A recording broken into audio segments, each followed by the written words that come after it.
As usual, welcome back, my dear students. I am sure all of you are keeping safe and following the norms of COVID 19. Coming back to this presentation, I would like to make it very clear that in this presentation, I'll be trying to explain you the main features of collective bargaining. I have listed out a few points which are or which highlight the features of collective bargaining. Now let me go into the details of each and every points I have mentioned here in this slide and try to explain it in a simple manner.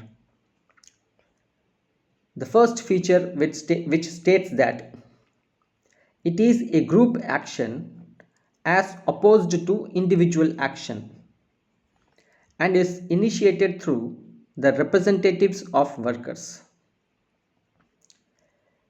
It is a group action as opposed to individual action,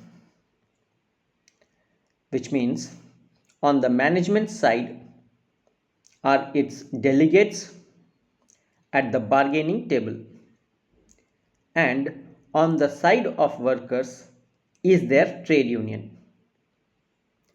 which may present the local plant or the industry membership or even nationwide membership.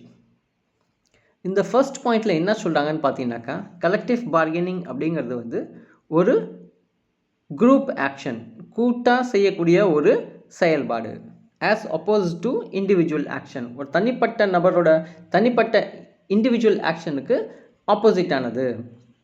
And is initiated through representatives of workers. இதை எப்படி initiate பண்ணுறாங்க, start பண்ணுறாங்க அப்படின்னு பார்த்தீங்கன்னாக்கா, through the representatives of workers. ஒர்க்கர்ஸோட representative யார்? That is ஒர்க்கர்ஸோருக்கு trade union தான், ட்ரேட் யூனியனில் இருக்கக்கூடிய தலைவர் அவங்க ஒர்க்கர்ஸோட ரெப்ரசன்டேட்டிவாக போய் சேருவாங்க, போய் பேசுவாங்க, டேபிளில் போய் பேசுவாங்க. அந்த ஒர்க்கர்ஸோட ரெப்ரசன்டேட்டிவ் பிளான்ட் லெவலில் கூட இருக்கலாம், தட் இஸ் ஃபேக்ட்ரி லெவலில் கூட இருக்கலாம், இல்லைனா ஒட்டுமொத்த industry level, textile industry, cotton industry, tea industry, jute industry, அந்த மாதிரி இண்டஸ்ட்ரி லெவலில் கூட இருக்கலாம், or even nation wide membership. தேசிய அளவில் இருக்கக்கூடிய ரெப்ரசன்டேட்டிவ்ஸ் கூட ஒர்க்கர்ஸோட ரெப்ரசன்டேட்டிவாக மேனேஜ்மெண்ட் கிட்ட போயிட்டு பார்கெனிங் டேபிளில் உட்காந்து பார்கெயின் பண்ணலாம். இதுதான் first feature of collective bargaining. ரெண்டாவது ஃபீச்சர் என்ன சொல்கிறாங்கன்னு பார்த்தீங்கன்னாக்கா, it is flexible and mobile and not fixed or static. இங்கே ரெண்டு வேர்டு இருக்குது, ஃப்ளெக்சிபிள், ஃபிக்ஸ்ட். ஃப்ளெக்சிபிள்னா வளைவு தன்மை உள்ளது, எலாஸ்டிக் மாதிரி. ஃபிக்ஸ்ட் ஆர் ஸ்டாட்டிக் அப்படின்னா நிலையானது, மாறாதது. ஃபிக்ஸ்னா அது ஃபிக்ஸ் ஆகிடுச்சு, அதை மாற்ற முடியாது. அப்போ இங்கே என்ன சொல்கிறாங்க, கலெக்டிவ் பார்கெனிங் அப்படிங்கிறது குதிரைக்கு லான கட்டின மாதிரி ஒரே திசையில் போகணும்னு அவசியம் இல்லை. முடிவு பண்ணுறது தான் நம்ம பேசினது, முடிவு பண்ணுறது தான் முடிவு பண்ணணும். ஏற்கனவே முடிவு பண்ணுறது தான் பேச்சுவார்த்தையில் முடிவுக்கு வரணும் அப்படின்னு அவசியம் இல்லை. பேச்சுவார்த்தை அப்போ கொஞ்சம் ஃப்ளெக்சிபிளாக இருக்கணும், கிவ் அண்ட் டேக் பாலிசி இருக்கணும், அட்ஜஸ்ட்மெண்ட் இருக்கணும், அண்டர்ஸ்டாண்டிங் இருக்கணும். அதுக்கு தகுந்த மாதிரி நீங்கள் வளைஞ்சி கொடுத்து போகணும், both the parties. Here it is said that it has fluidity and ample scope for a compromise. இந்த கலெக்டிவ் பார்கெனிங்கில் காம்ப்ரமைஸுக்கு நிறையா ஸ்கோப் நீங்கள் கொடுக்கணும். இதுதான் முடிவு அப்படின்னு நீங்கள் ஃபிக்ஸ் பண்ணிட்டு வரக்கூடாது. For a mutual give and take before the final agreement is reached or the final settlement is arrived. அதான் கிவ் அண்ட் டேக் பாலிசி இருக்கணும்னு சொன்ன. பேச்சுவார்த்தை அப்போ அக்ரிமெண்ட் சைன் பண்ணுறதுக்கு முன்னாடி கிவ் அண்ட் டேக் பாலிசி இருக்கணும். அதான் இங்கே சொல்கிறாங்க. இங்கே ஒருத்தர் பாக்கே அண்ட் கர் அப்படிங்கிறவங்களோட ஒரு ஃபியூ லைன்ஸை நான் இங்கே கோட் பண்ண விரும்புகிறேன். They went on to say that essentially a successful collective bargaining is an exercise in graceful retreat. ரிட்ரீட்னா பின்வாங்கல். இந்த பேக் அண்ட் கர் அப்படிங்கிறவங்க என்ன அப்சர்வ் பண்ணியிருக்காங்க, என்ன சொல்கிறாங்க, என்ன கருத்து சொல்கிறாங்க அப்படின்னு பார்த்தீங்கன்னாக்கா, இந்த சம்மந்தப்பட்ட விஷயத்தில் ஒரு கலெக்டிவ் பார்கெனிங் சக்ஸஸ்ஃபுல்லாக இருக்கணும், சக்ஸஸ்ஃபுல்லான ஒரு எக்ஸ்பீரியன்ஸாக இருக்கணும், சக்ஸஸ்ஃபுல்லான ஒரு எக்ஸசைஸாக இருக்கணும் அப்படின்னாக்கா, பெருந்தன்மையை நம்ம விட்டு கொடுத்து போடுறதுல தான் இருக்குது. ஒருத்தவங்க பெருந்தன்மையாக விட்டு கொடுத்து, ஒரு பெருந்தன்மையாக ஒரு பார்ட்டி சொன்னதை ஒரு படி பின்னாடி போய் எய்த்தாப்பில் இருக்கிறவங்க சொல்கிறத ஒத்துக்கிட்டாக்கா தான் அது கலெக்டிவ் பார்கெனிங்கோட சக்ஸஸ் அப்படிங்கிறாங்க. That is retreat without seeming to retreat. பின் வாங்கிறது அப்படியே பின் வாங்கிறது இல்லை, பின் வாங்குற மாதிரி பின் வாங்குறது. அது ஒரு விதமான விட்டு கொடுத்து போகிறது. That is a policy of give and take policy. The parties normally ask for more or often less than they ultimately accept or give. இந்த பார்ட்டிஸ் என்ன பண்ணுவாங்கன்னு பார்த்தீங்கன்னாக்கா, மேனேஜ்மெண்ட் எவ்வளோ கொடுக்க முடியுமோ அதுக்கு மேலே கேட்பாங்க. மேனேஜ்மெண்ட்டால் என்ன கொடுக்க முடியுமோ அதோட கம்மியாக தான் கொடுப்பேன் அப்படின்னு சொல்லுவாங்க. இந்த மாதிரி பேச்சுவார்த்தை இந்த மாதிரி தான் நடக்கும். The take it or leave it proposition is not viewed as being within the rules of the game. இந்த கலெக்டிவ் பார்கெனிங் அப்படிங்கிற ஒரு கேமில், ஒரு ஆக்ஷனில் ஒரு ரூல் நல்லது இல்லை அப்படின்னு சொல்கிறாங்க. என்னன்னு பார்த்தீங்கன்னாக்கா, take it or leave it. நான் சொல்கிறத கொடுத்தா கொடு, இல்லைன்னா போ. மேனேஜ்மெண்ட் என்ன சொல்லும், நான் கொடுக்கறத வாங்கிக்க, இல்லைன்னா போ. இந்த மாதிரி take it or leave it அப்படிங்கிற ஒரு ரூல் கண்டிப்பாக இருக்கக்கூடாது அப்படிங்கிறாங்க. ஏன்னா it is considered as one of the most damaging or criticism that a party is adamant in holding to its original position. இப்போ மேனேஜ்மெண்ட் நான் கொடுக்கறத வாங்கிக்க இல்லைன்னா போ அப்படின்னு சொல்கிறது அடமெண்ட்டாக இருக்கக்கூடிய ஒரு நேச்சர். அதே மாதிரி ட்ரேட் யூனியன் நான் கேட்குறத கொடுத்தா கொடு, இல்லைன்னா நீ போ, எனக்கு தேவையில்லை அப்படின்னு போகிறது, இது ஒரு டேமேஜிங் கிரிட்டிசிசம். இது கலெக்டிவ் பார்கெனிங் டோட்டல் ப்ராசஸையே டேமேஜ் பண்ணக்கூடிய ஒரு ஆட்டிடியூட், ஒரு நிலைப்பாடு. இது பார்ட்டி எவ்வளோ தூரம் அடமெண்ட்டாக இருக்காங்க, பிடிச்ச முயலுக்கு 3 கால், அது அடமெண்ட்டாக இருக்காங்க அப்படிங்கிறத காமிக்குது. இது நல்லது இல்லை அப்படிங்கிறாங்க. அதான் இந்த பர்டிகுலர் பாயிண்டில் சொல்கிறாங்க. அடுத்த பாயிண்ட் என்ன சொல்லலான்னு பார்த்தீங்கன்னாக்கா, it is A 2-party process. The third feature states that it is A 2-party process. It is A 2-party process அப்படின்னா கலெக்டிவ் பார்கெனிங் அப்படிங்கிற ஒரு ப்ராசஸ் 2 பார்ட்டி அடங்கின ஒரு செயல்பாடாக இருக்குது.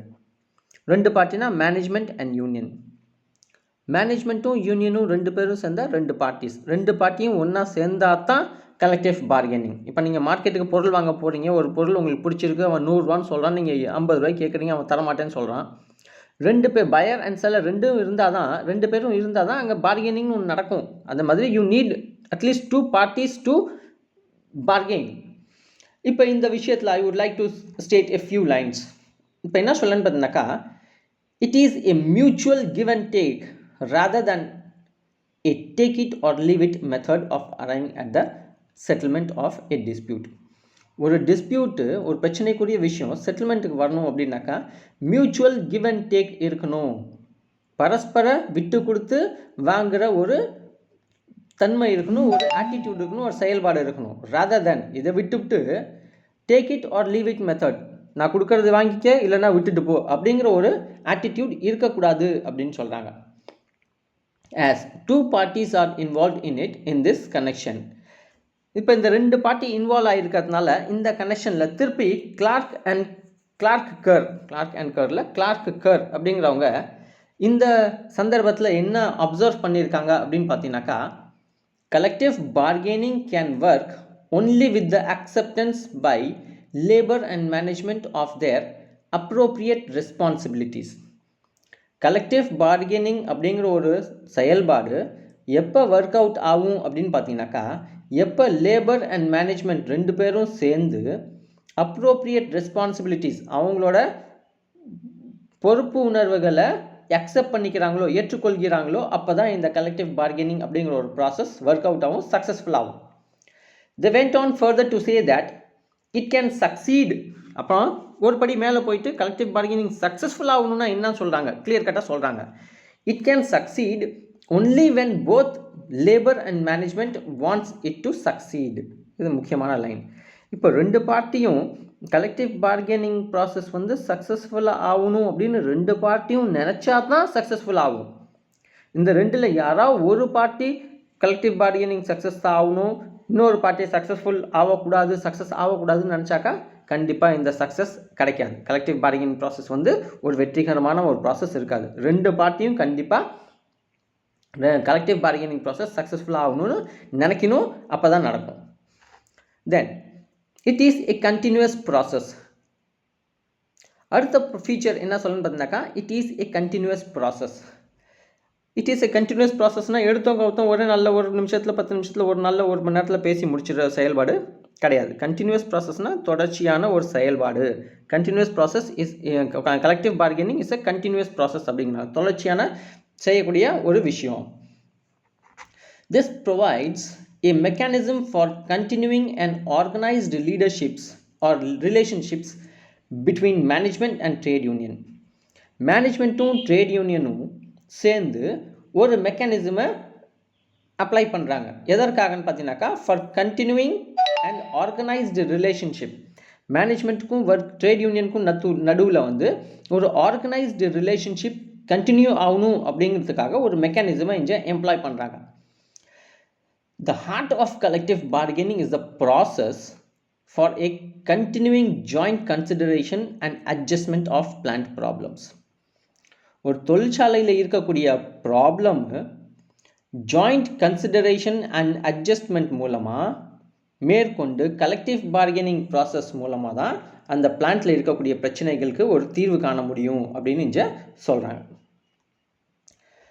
The most important part of collective bargaining ஒரு முக்கியமான part இங்கே நான் உங்களுக்கு சொல்ல ஆசைப்படுறேன். என்னன்னு பார்த்தீங்கன்னாக்கா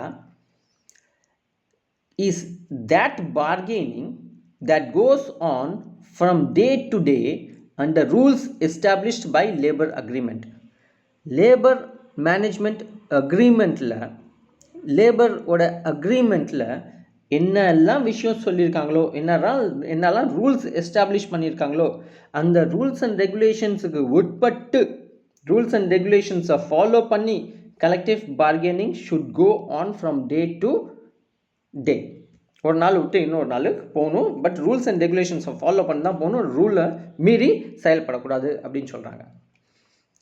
The next feature pointed out here it states that it is dynamic and not static. Dynamic அப்படின்னா மாற்றுத்தன்மை உள்ளது. Not static அப்படின்னாக்கா நிலையாக இருக்கிறது. கலெக்டிவ் பார்கெனிங் அப்படிங்கிறது வந்து டைனமிக் இன் நேச்சர், அது ஒரே நிலையில் இல்லை அப்படின்னு சொல்கிறாங்க. இது நல்லபடியாக புரிஞ்சுக்கணும் அப்படின்னாக்கா because it is a relatively new concept. இப்போ கலெக்டிவ் பார்கெனிங் அப்படிங்கிறது வெரி ஓல்டு கான்செப்ட்னு கிடையாது, நியூ கான்செப்ட்னு கூட சொல்லலாம். இப்போ டெவலப்பிங் ப்ராசஸில் கூட இருக்குது. And is growing, expanding and changing. இப்போ இது புது கான்செப்ட் அப்படிங்கிறதுனால இது வளர்ந்து கொண்டு இருக்கிறது, விரிவாக்கம் செய்யப்படுகிறது, அண்ட் சேஞ்சிங், மாற்றம் அடைஞ்சிக்கிட்டே வருது. In the past, it used to be emotional, turbulent and sentimental. Collective bargaining introduce ஆன காலகட்டத்தில் ரொம்ப வருஷம் முன்னாடி கலெக்டிவ் பார்கெனிங் அப்படின்னாக்கா இது ஒரு இமோஷ்னல் சம்மந்தப்பட்ட விஷயம். டர்பியூலண்ட் அப்படின்னா ரிலேஷன்ஷிப்பை பாதிக்கக்கூடிய விஷயம். ஹீட்டட் ஆர்கியூமெண்ட்லாம் இருக்கும் இல்லையா, அந்த டர்பியூலண்ட் அப்படிங்கிற ஒரு சம்மந்தப்பட்ட விஷயம். சென்டிமெண்ட் சம்மந்தப்பட்ட விஷயம் அப்படின்னு கருதுனாங்க ஆரம்ப காலகட்டத்தில். ஏன்னா அந்த லேபருக்கும் மேனேஜ்மெண்ட்டுக்கும் ட்ரேட் யூனியனுக்கும் மேனேஜ்மெண்ட்டுக்கும் நடுவில் பிரச்சனைக்குரிய ஒரு சம்மந்தப்பட்ட விஷயத்தை பேசினாங்க. அதனால இது இமோஷனல், டர்பியூனல், சென்டிமெண்டலாக எடுத்துக்கிட்டாங்க.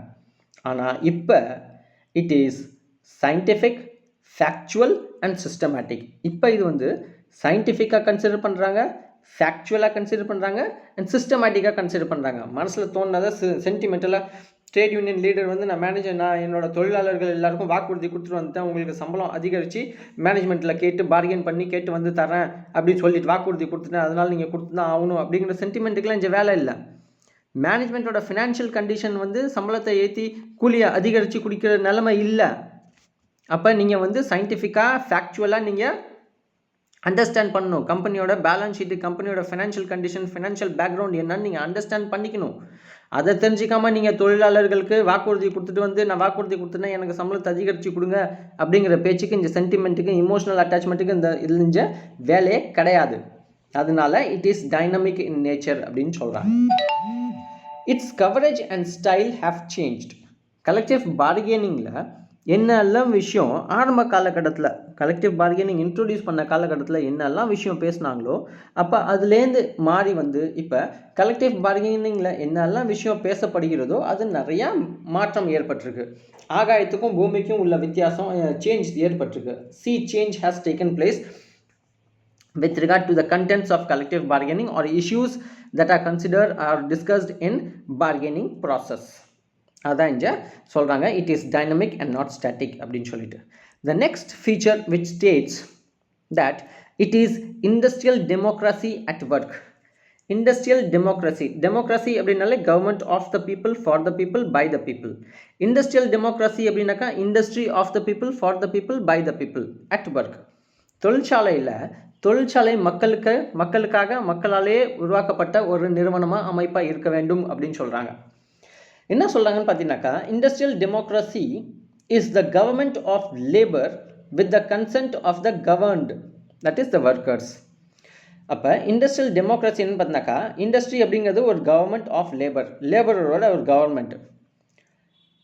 கன்சென்ட் ஆஃப் த கவர்ன்டு, எந்த தொழிலாளர்களோட கன்சென்ட்டோட பர்மிஷனோட ஒப்புதலோட மேனேஜ்மெண்ட்டு லேபரை மேனேஜ் பண்ணுறாங்க. அதான கவர்மெண்ட், நம்ம ஸ்டேட் கவர்மெண்ட் சென்ட்ரல் கவர்மெண்ட்டும் செய்யுது இந்தியாவில் உள்ள டெமோக்ராட்டிக் செட்டப்பில். The principle of arbitrary unilateralism has given way to that of self-government in industry. I would like to repeat once again, which states that the principle of arbitrary unilateralism has given way to that of self-government in industry. இப்போ என்ன விஷயம் நடைமுறையில் இருக்குன்னு பார்த்தீங்கன்னாக்கா self government in industry, தன்னாட்சி நடந்து கொண்டு இருக்கிறது. rather than arbitrary unilateralism, ஆர்பிட்ரரியாக தன்னிச்சையாக ஒரு தரப்பு வந்து அவங்களே முடிவு எடுத்துக்கிடுவாங்க. யார் சம்மந்தப்பட்ட விஷயமோ அவங்கள எதுவும் கேட்காம மேனேஜ்மெண்ட்டே முடிவு பண்ணி அவங்க மேலே டிசிஷனை இம்போஸ் பண்ணுவாங்க. அந்த மாதிரி காலகட்டம்லாம் போய் இப்போ செல்ஃப் கவர்மெண்ட் இன் இண்டஸ்ட்ரி வந்து போச்சு. என்னை யாரும் மேனேஜ் பண்ணணும் அவசியம் இல்லை, எனக்கு யாரும் வேலை செய்யணும்னு சொல்லணும் அவசியம் இல்லை. நானே என் வேலையெல்லாம் செஞ்சுட்டு போயிட்டே இருப்பேன், நானே என்ன கவர்ன் பண்ணிப்பேன், நானே என்ன கண்ட்ரோல் பண்ணிப்பேன். அந்த மாதிரி சிஸ்டம் வந்து போச்சு அப்படிங்கிறாங்க. Here I would like to state a few more lines which states that collective bargaining is not a mere signing of an agreement granting seniority.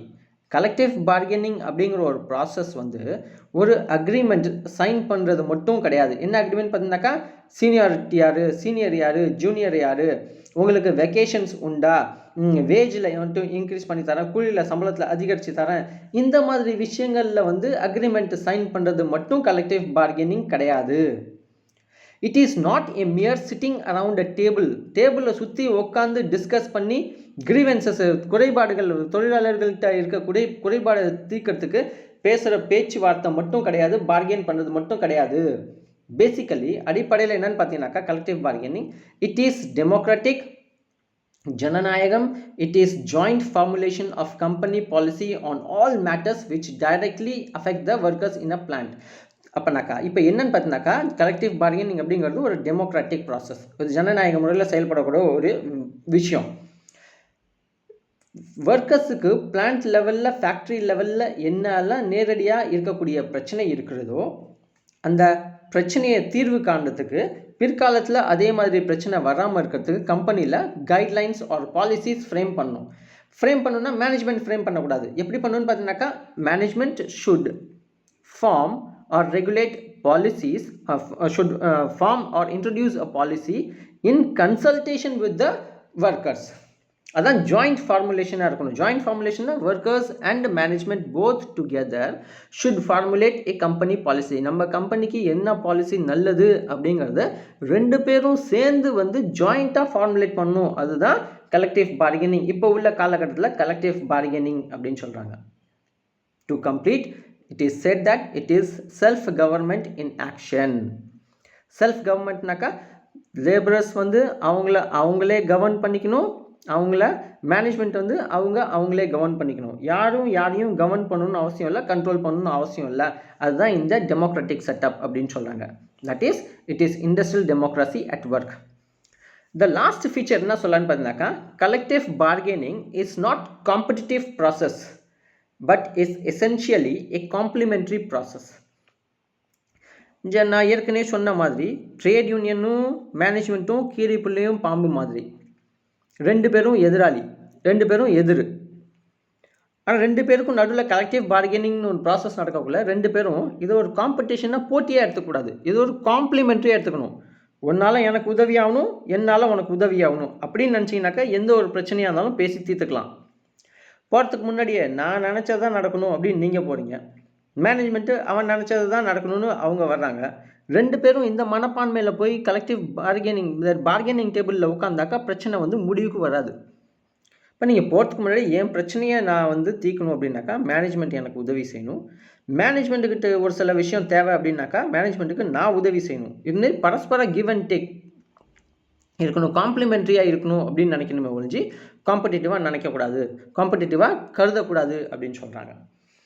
Here each party needs something that the other party has, namely labor can make a great productive effort and management has the capacity to pay for that effort and to organize and guide it for achieving its objective. இப்போ சொன்ன மாதிரி மேனேஜ்மெண்ட்டுக்கு என்ன தேவையோ அது லேபரால் கொடுக்க முடியும், லேபருக்கு என்ன தேவையோ அது மேனேஜ்மெண்ட்டால் கொடுக்க முடியும். இப்போ இந்த கிரேட்டர் ப்ரொடக்டிவ் எஃபர்ட்டாக இருக்கணும். ரெண்டு பேரும் டிஸ்ட்ரக்டிவ் எஃபர்ட்டாக எம்ப்ளாய் பண்ணக்கூடாது.